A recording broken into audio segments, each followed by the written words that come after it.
Created in 1976 by Joe Ruby and Ken Spears, Jabberjaw was an attempt to cross the successful formula of Scooby-Doo and Josie and the Pussycats with the national obsession over sharks in the wake of the film Jaws, featuring as it did an Nah, just fooling. We're talking about this today. So, Anita Sarkeesian, writer, video producer for Feminist Frequency, has set up a Kickstarter to fund a series of videos exploring recurring female stereotypes and archetypes in video games. As you will no doubt be shocked to learn, the prospect that someone somewhere on the internet was going to talk about sexism in the same vicinity as video games was met with the usual reasoned, dignified reaction.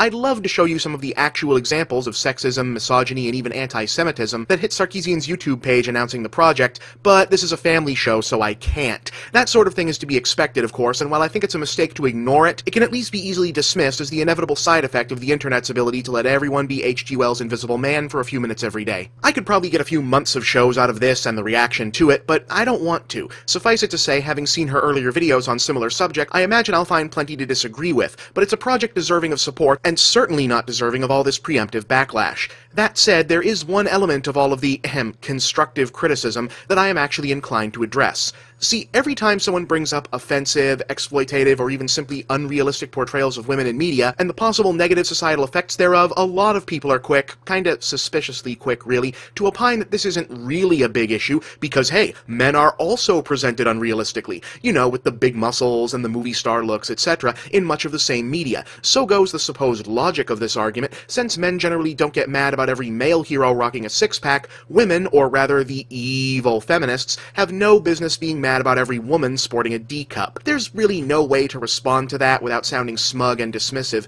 so I'm just gonna have to go ahead and be smug and dismissive. Firstly, yes, it's true that unrealistic body images of men are about as pervasive in the media as they are for women. It's just not a problem in the same way. You see, guys, comics and games, etc., they don't exist in a vacuum. Whether you choose to acknowledge the connection or not, they are part of the society and circumstance that surrounds them. The issue of the media promoting grotesquely unrealistic body standards for women is a problem because those standards are still actively used against women all the time. This is not an opinion, nor is it a fantasy invented by the feminist boogie person, nor is it something that used to happen but can't possibly happen anymore because you had a female boss once and thus that proves everything is equal now. It is a demonstrable fact that modern society still too often judges the worth of women by their appearance over their ability. Every day in the real world, qualified women lose out on jobs and advancement because this or that gatekeeper of opportunity, overwhelmingly likely to be a white heterosexual male, would have preferred someone who looked a little more like, for example, Lara Croft. And yes, while I'm aware that anti-male workplace sexism exists in kind of the same way that the white buffalo exists, I'm sorry, but guys, the likelihood that you're going to lose out on a job because you don't remind anyone of Kratos is astronomically low unless the job you are applying for is being Kratos. Now, it would be great if all of our social inequality problems really had been fixed at some point in the recent past, and we could really view these issues as just minor distractions disconnected from any larger context, but that's not the real world that we've got.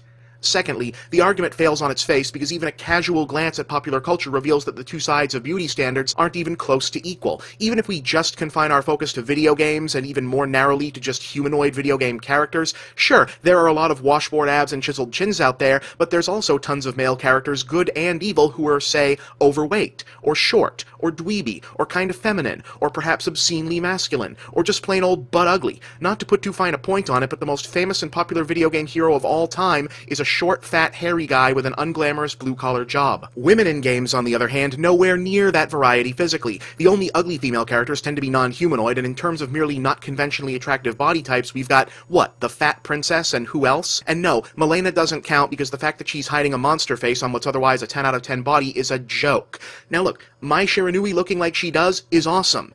Everyone looking like she does is stupid.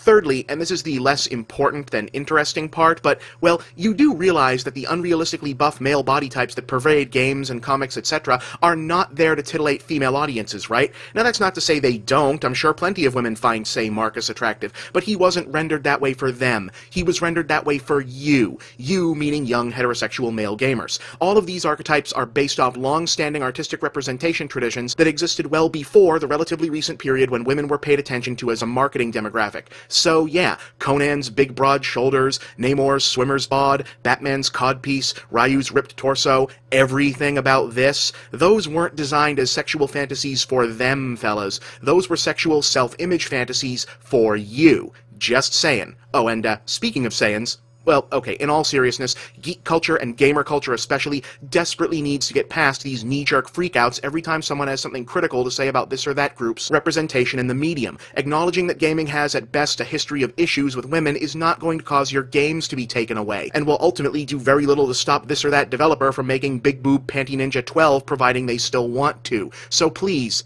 chill. I'm Bob, and that's the big picture.